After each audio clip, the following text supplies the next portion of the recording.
Hello everyone, it's Mike Lazar here. Welcome back to the channel where we talk about music theory, Byzantine chant, and singing technique. Now today, we're going to cover a very important topic, and it is vocal teachers. So, today's lesson is going to cover how to know if you found a good vocal teacher, and how to evaluate if it's the right one for you. Now this is a very important thing to know, because vocal lessons are pretty expensive, and you don't want to waste your time or your money with somebody that's not going to help you improve. Now, the first thing you should know before looking for a teacher is, where did you learn about this teacher? Alright, if your friend showed you this teacher, or if a colleague showed you this teacher, or if you found it online, it's important to know where it came from. Is it somebody you trust? Is it somebody that you know have been singing for a while and that you've heard a few of their pieces and it's good? Or is it someone online that you're taking a risk with? It's important to know because it can change how you look at their singing. Also, you have to know if the teacher teaches the singing style that you want to know. For example, if you want to learn pop music, but the teacher specializes in classical singing, it would not be beneficial to go there.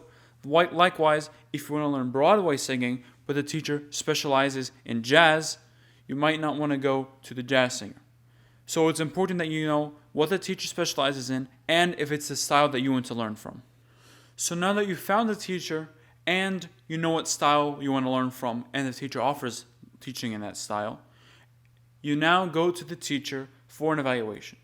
There are two things that come here. She will evaluate your voice, but you have to evaluate her lessons. So when you go to the teacher and you sit down and you discuss with him or her what you want to learn, the first thing that you discuss is, where did they learn from? Did they learn from Google? Did they learn from YouTubers? Did they learn how to sing from conservatory, from music school? You ask them this. You ask them, how long have you been singing? How long have you been learning from? Where did you learn from? Do you have any degrees? Do you have any certificates? Do you have any music performances? Anything like that. This is very important because you don't want to pick a vocal teacher that doesn't have much experience, because this will be a waste of your money and it'll be a waste of your time. This happened to me. My first vocal teacher was not that experienced and I didn't really learn much good technique from him. I learned pretty bad technique. The next teacher I went to actually went to conservatory, studied for many years, has been teaching for many years, and was a very excellent vocalist. Alright? This brings me to my next point. The teacher has to have a nice singing voice. If the teacher's voice is ugly, don't go there. It doesn't matter how much technique they know. If their voice sounds bad, they obviously can't implement their technique to their own voice. So obviously do not go to these people.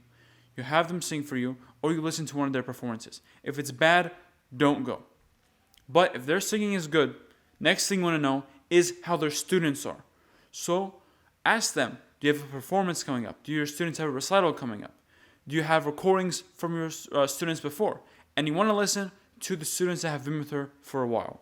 You want to listen to the students that have been training with her since a young age, so you know if they've improved from her or if they went to her because their vocal teacher was bad. So you want to hear their advanced students. If their advanced students are very good, this could be a great match for you. So now you found the teacher's good at singing, teaches the style you want, and her students are good. Now it's important for you to know if this teacher fits in your time and schedule and how this monetary system works. So if the teacher is going to charge you $100 for 10 minutes of singing lessons, it's not really affordable or sustainable for the average singer. But if the teacher offers a price that you can agree on, go ahead. That should be very good.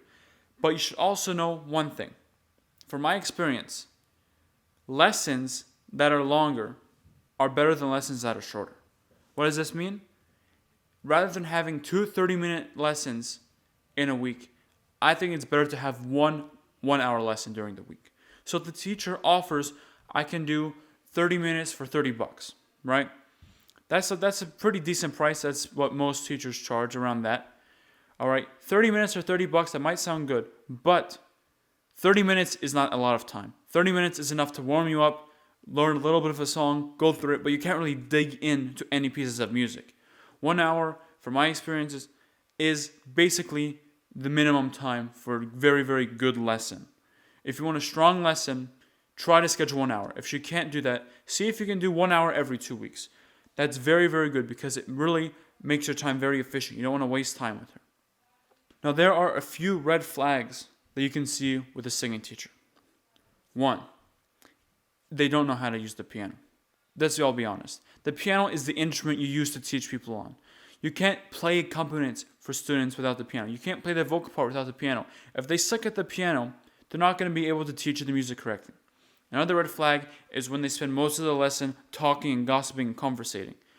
You don't want to waste your time or money. You're spending good money to learn vocal technique. You're not going to waste your money on a teacher that's not going to spend time for teaching you. Another big red flag is if the teacher doesn't start teaching you right away. If she has to wait 10 minutes to teach you, you end up wasting half your time trying to learn something when she's not even there. Maybe she's teaching another student. Maybe the student's taking into other time. This is not a good thing. That means the teacher does not have good time organization, and that usually means that the teacher's scheduling is not that good, and the teacher is not going to be a reliable teacher. So now we've gone through how to evaluate if the teacher is coming from a good source.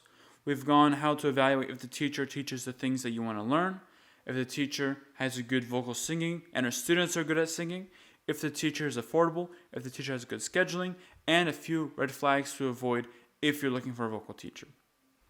So I hope you found the video helpful. Again, if there's anything I missed that you think is necessary for other people, leave in the comments. It's nice to help other people out. Other than that, I'll see you in the next one, and have a great day.